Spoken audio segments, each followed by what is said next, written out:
Pendant cette semaine de vacances, on a fait un tournage de film.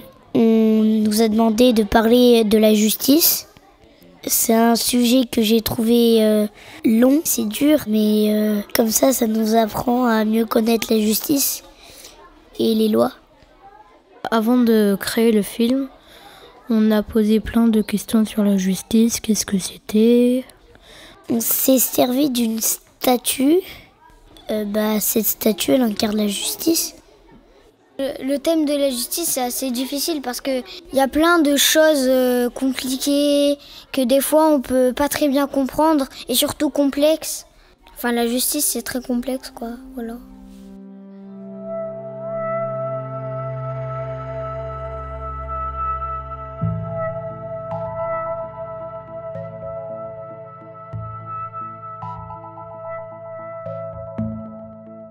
La déesse, c'est la déesse de la justice et son nom est Thémis, Titanide.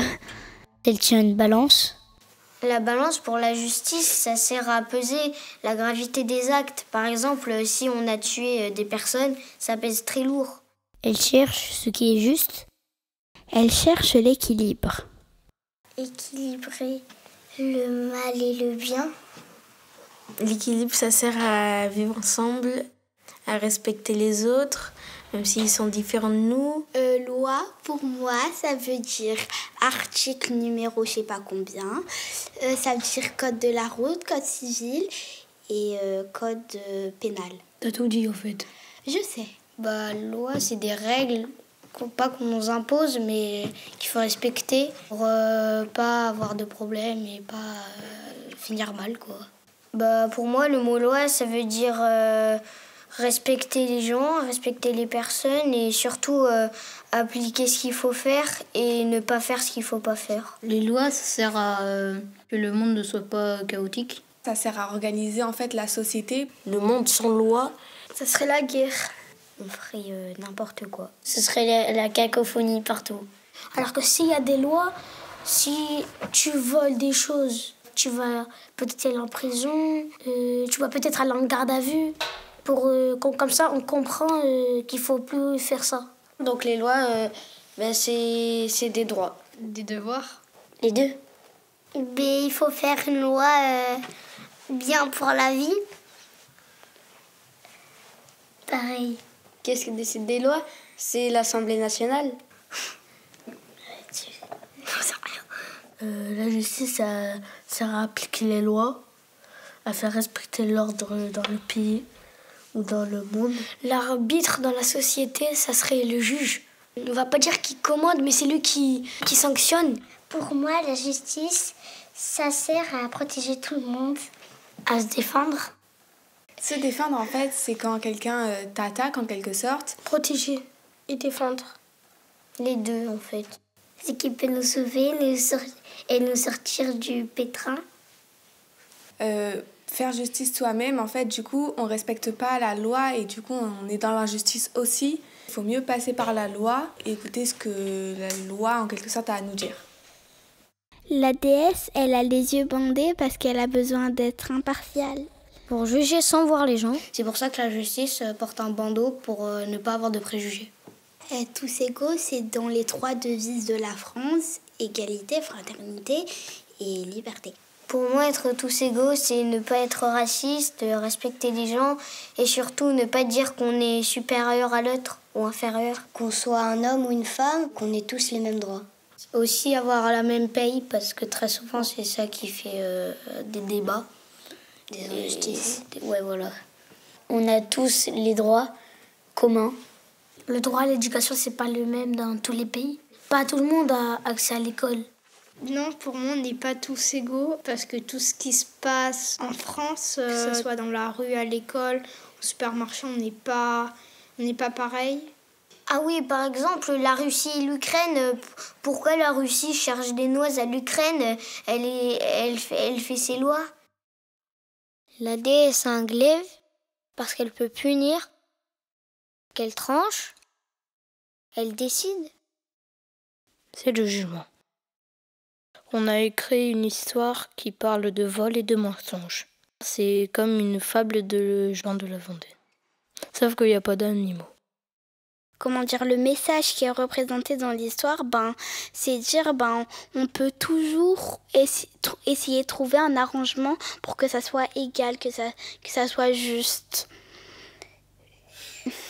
En tout cas, c'est mon avis.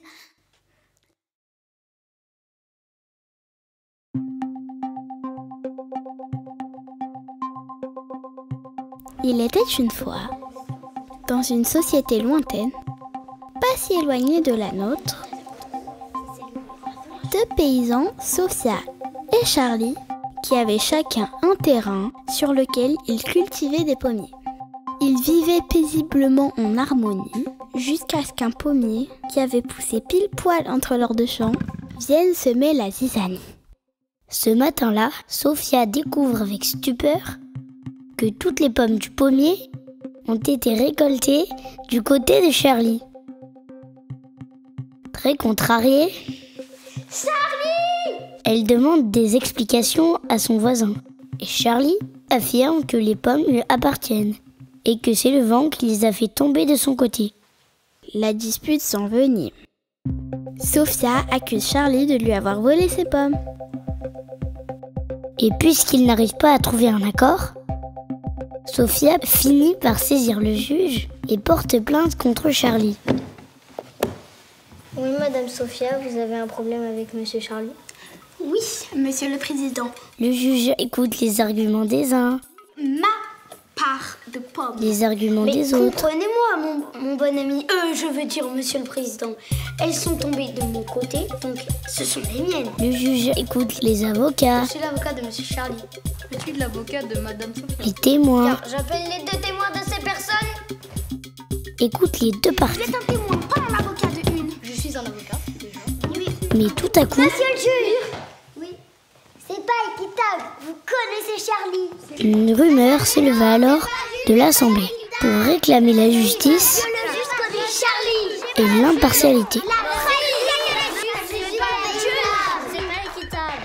Et le juge Émile accepta de se bander les yeux pour ne pas être influencé dans son jugement. Monsieur le juge, la justice est aveugle.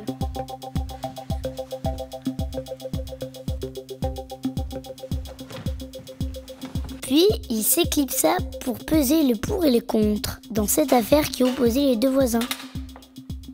Une tâche bien difficile, celle de rendre la justice. Une fois la juste peine trouvée, pour rétablir l'équilibre, le juge trancha et énonça son jugement d'une voix solennelle. La récolte devra désormais être divisée en 2. La justice était rendue. Tout le monde fut soulagé et chacun pouvait retourner à ses occupations. Et encore une fois, une voix s'éleva. Comment on fait pour éviter d'autres injustices? Comment se défendre? Et comment faire pour se protéger? Nous allons inventer des lois. Il faudrait dorénavant instaurer des lois, ce qu'ils s'empressèrent de faire.